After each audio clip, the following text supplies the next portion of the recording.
Aujourd'hui, on va retoucher des images des États-Unis. Allez, c'est parti. Je crois qu'on va trier d'abord.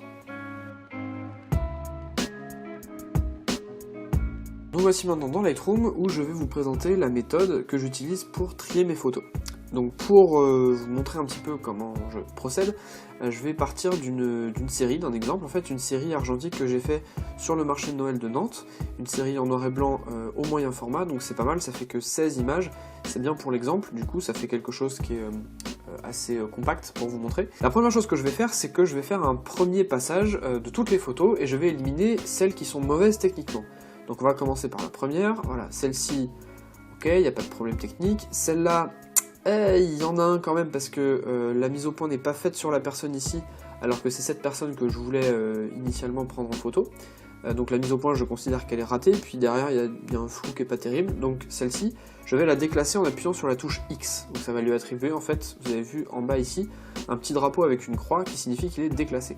Je continue mon tri, donc ça me va, ça me va, on continue, ça va, il n'y a pas d'erreur technique pour l'instant.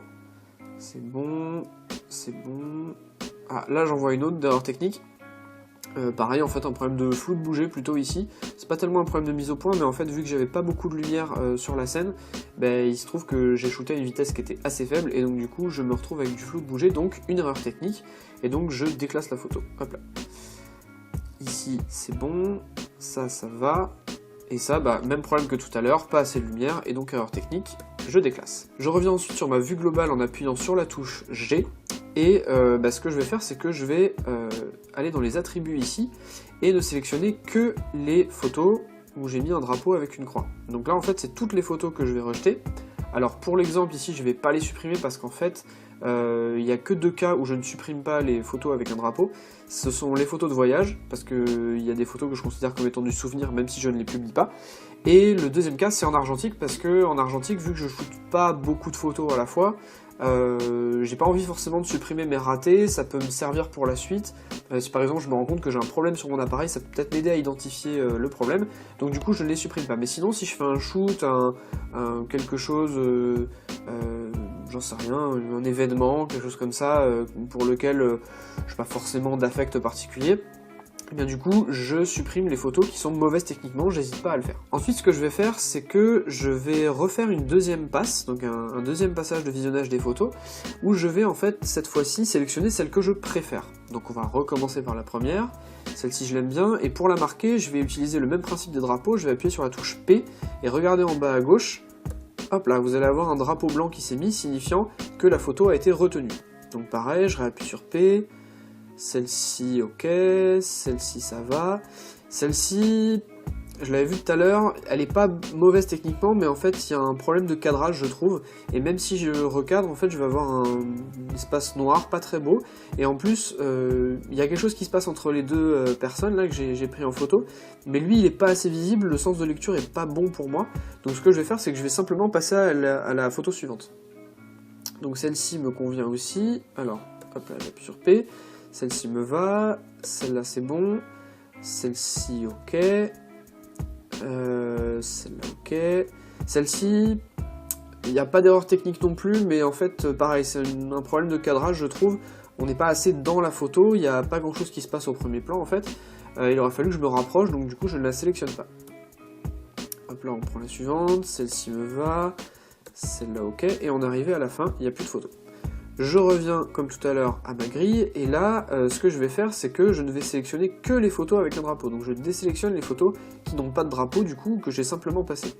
Donc on se retrouve maintenant avec 11 photos, et ces 11 photos, je vais toutes leur attribuer un libellé vert. Donc avec Shift 8, toutes les photos sont libellées en vert. Ça veut dire que, a priori, toutes ces photos, je vais les sélectionner. Sauf que je vais refaire une passe, et je vais me rendre compte un peu mieux si les photos me vont finalement, ou si finalement elles me vont pas trop. À force de les voir, je commence à avoir l'habitude des photos, et donc du coup ça me permet de mieux sélectionner, de sélectionner plus finement avec des critères un peu plus pointus mes images. Donc je refais une passe, celle-ci me plaît bien, je la garde, celle-ci aussi, Celle-là, il se passe quelque chose, mais très franchement, on voit pas assez en fait les personnages qui sont ici, et puis il y a un trop gros espace blanc, donc même à la retouche, je sais que ça va m'embêter, et la photo est pas très lisible, donc ou ça va demander un gros recadrage par exemple, donc je ne la sélectionne pas. Je fais Shift 8 pour supprimer le libellé vert, et du coup elle ne fait plus partie des photos sélectionnées. Je continue, celle-là me va, celle-ci c'est bon, celle-là d'accord, ok. Celle-ci pareil en fait, la prise de vue est chouette, mais le problème c'est que les personnes au premier plan, je trouve qu'on les voit pas suffisamment, et donc cette photo est un peu plus faible pour moi, donc je ne la sélectionne pas. Hop là, Shift 8. On continue, celle-là me plaît, celle-ci ok, celle-là aussi, et on est arrivé à la fin. Je refais G pour avoir la vue générale de mes photos, et je vais ici sélectionner le libellé vert, donc je vais avoir ici que les photos que j'ai sélectionnées avec un drapeau et avec un libellé vert, donc vraiment les meilleurs des meilleurs. Et voilà, c'est tout simple, je suis arrivé à la fin de ma sélection. Alors bien sûr cette méthode n'est pas parfaite, c'est pour ça que je suis passé à une autre série d'images. Voici une série d'images, en fait c'est la série d'ailleurs, les 14 000 photos que vous avez vues en introduction, des images que j'ai prises aux États-Unis, et donc en fait vous voyez ici différents libellés. Donc là par exemple vous voyez un libellé bleu et un libellé jaune, c'est pour deux situations différentes, c'est-à-dire que quand j'étais aux États-Unis, je pouvais pas me résoudre à prendre plein de photos et les trier qu'une fois que je serais arrivé. Je savais que j'avais envie de publier des articles régulièrement, et que par conséquent, il fallait que je retouche des images pendant le road trip, mais ces images, je voulais quand même garder une trace du fait que je les avais retouchées et déjà exportées surtout. Donc ce que j'ai fait, c'est que je leur ai mis un libellé jaune pour les marquer et pour me souvenir que je les avais déjà traités. Un autre libellé que j'ai utilisé là cette fois-ci après le road trip, c'est que en fait le road trip je l'ai pas fait tout seul, je l'ai fait avec Yvan que vous voyez ici, et lui il m'a demandé après le road trip de lui envoyer certaines photos, notamment des photos où on était tous les deux par exemple, et donc c'est des photos un peu plus personnelles que j'ai pas spécialement envie de montrer, que je veux garder pour moi, mais du coup je les ai quand même éditées et je les ai marquées d'un marqueur, du coup un libellé bleu, pour pouvoir les différencier de la série d'images que je sors au final. D'ailleurs, si on remonte un petit peu le fil, on voit quand même que j'ai des photos qui sont avec un libellé vert, avec un drapeau même. Il y a même des photos comme celle-ci par exemple qui ont un drapeau mais qui n'ont pas le libellé vert, donc ce sont des photos que je n'ai pas sorties. Et vous voyez qu'il y a quelques photos qui font partie de mes meilleures et donc que j'ai décidé de sortir, à côté d'autres que je garde juste pour le souvenir, que j'ai pas spécialement supprimé. Les photos que vous voyez en vert ici sont exportées et sont disponibles sur Flickr. Allez voir, tapez Flickr, One Cherry Rock, et vous farfouillez dans les albums, vous allez trouver les photos du road trip. Toutes celles-ci ont été sorties comme il faut. Pour conclure cette vidéo, j'ai envie de vous demander à vous quelle est votre méthode, et si vous voyez des points faibles par exemple dans la méthode que j'utilise, des choses que je pourrais améliorer.